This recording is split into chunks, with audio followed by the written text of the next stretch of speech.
Okey, studio akan pergi kepada Cik Irene kita nak bertanya, kalaulah Cik Irene diberi peluang untuk mencorakkan Malaysia ni, adakah Cik Irene setuju bahawa Malaysia memerlukan satu kementerian untuk OKU berdasarkan fakta yang diberikan oleh Cik Faizal bahawa 15% rakyat pada sesebuah negara itu adalah boleh ditakdirkan sebagai orang kelainan upaya.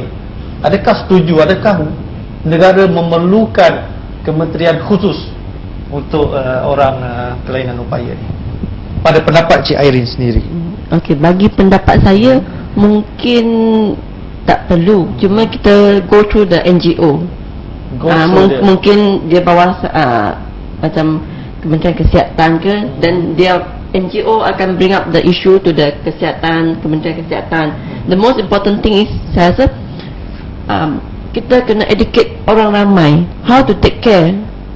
I mean like from the heart, how you take care of the orang yang OKU. When you see people ada OKU, apa you patut buat, nilai-nilai murni tu. Saya rasa sekarang pun sudah semua tak ada dah. Education. Yeah, start from the education. So when they go out, walaupun without the facility tu, they still can go around. Sebab kadang-kadang mungkin tempat kampung-kampung sangat tak ada lah facility macam tu. But when in the town, yes of course, sebab ramai orang, macam Brickfield especially kan, tempat tu lah diorang berkumpul. Tapi supaya diorang boleh go and travel, so the nilai murni dalam hati orang yang bukan OKU especially. Okey, itu jawapan daripada Cik Irene. Nak kita tanyakan pandangan soalan saya tadi pada Cik Faizal. Di dalam memorandum 11 perkara kita, yang mana di penghujung memorandum tersebut, kita mengatakan perlunya ada suatu jawatan kuasa ataupun suatu portfolio berkaitan dengan OKU yang mana ia bertanggungjawab, responsible kepada kabinet di peringkat pusat ataupun bertanggungjawab kepada Majlis Mesyuarat Kerajaan di peringkat negeri. Kita tidak menyebut sampai ke tahap ia menjadi sebuah kementerian, tapi buat permulaan cukup untuk suatu jawatan kuasa ataupun suatu portfolio diwujudkan berkaitan dengan OKU dalam dua tahap tadi tu, di peringkat pusat dan di peringkat negeri. Sebab kalau saudara Aduka dan saudari Irene dan sahabat-sahabat di luar sana perhatikan, apakah signifikan teraju yang berada di bawah JPM? Apakah kepentingan itu pemandu? Sedangkan dia ada beberapa kementerian yang telah take care apa yang dibuat oleh task force teraju dan pemandu. Begitu juga dengan permata, iaitu yang tentang pendidikan kanak-kanak. Tapi sebab apa diwujudkan? Sebab kerajaan mahu memastikan golongan-golongan tertentu yang diliputi oleh teraju, oleh pemandu, oleh permata mendapat perhatian, manfaat yang lebih daripada yang sewajar, lebih daripada yang sedia ada. Jadi makanya diwujudkan teraju, pemandu dan program permata yang direct di bawah JPM. Jadi hal yang sama kita sebut, jikalau kumpulan kecil, misal kata teraju ataupun pemandu yang hanya cover golongan-golongan korporat yang tidak seberapa ramai pun di Malaysia, boleh wujud sampai satu portfolio di JPM, maka disitulah kita melihat bila political will tu ada, sesuatu yang lebih baik akan berlaku.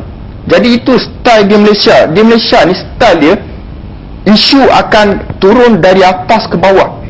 Apa masalah rakyat, dia tak akan naik daripada bawah ke atas. Jadi apa yang disebut oleh saudara Irene tadi ialah kita bergerak daripada bawah ke atas. Tapi trend orang Malaysia, trend kita semenjak 1997 lagi dah telah diajar, kalau atas tak bergerak, bawah tak bergerak. Jadi desakan kita dalam KP Bangkit memang di penghujung dia kita mengharapkan suatu program pembangunan OKU yang lebih menyeluruh diselia oleh jawatan kuasa ataupun portfolio yang responsible kepada kabinet di peringkat pusat ataupun Majlis Mesyuarat Kerajaan di peringkat negeri. Sebabnya kalau saudara Aduka dan saudari di luar sana perhatikan 11 perkara memorandum, ia akan melibat hampir keseluruhan jentera kerajaan.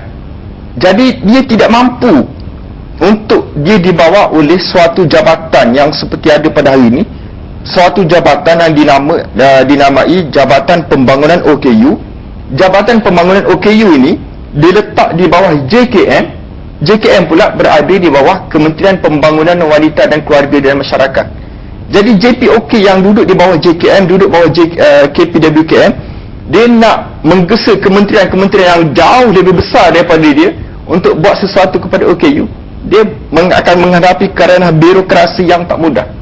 Jadi di situ JPOK hanya boleh bersifat sebagai campaigner, penggerak sahaja, tapi dia sukar untuk melakukan lebih daripada itu.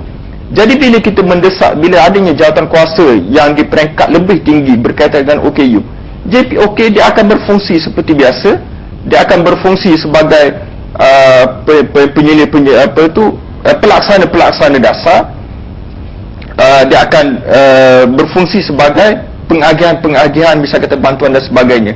Dan dalam kita mendesak jawatan kuasa ini untuk pengetahuan Aduka dan Irene juga saudara pendengar di sana, di luar sana, kita menyedari akan kewujudan Majlis Kebangsaan OKU di bawah Akta OKU 2008. Jadi antara perkara-perkara yang boleh diperkasakan oleh jawatan kuasa yang saya sebutkan tadi ialah manfaatkan kewujudan NCD, National Council for the Disabled ini sebagai suatu badan kajian, dan jawatan kuasa yang kita orang cadangkan dalam memorandum tadi boleh bertindak sebagai penguatkuasa dasar yang dicadangkan oleh NCD tadi itu.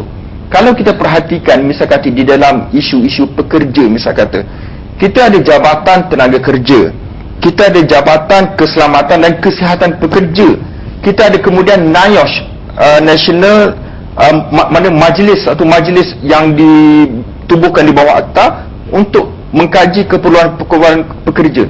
Di situ maknanya struktur kerajaan itu dia mesti menunjukkan political will bahawa pemerintah ingin meletakkan suatu keadaan yang lebih baik kepada golongan sasar. Jadi itulah di dalam isu pembangunan OKU kita mengharapkan pemerintah meletakkan suatu framework yang lebih, suatu kerangka kerja yang lebih membuktikan, lebih dapat dirasai bahawa ya, pemerintah mahu melaksanakan pembangunan OKU yang lebih menyeluruh lagi, tidak hanya sekadar berpecah-pecah macam tu.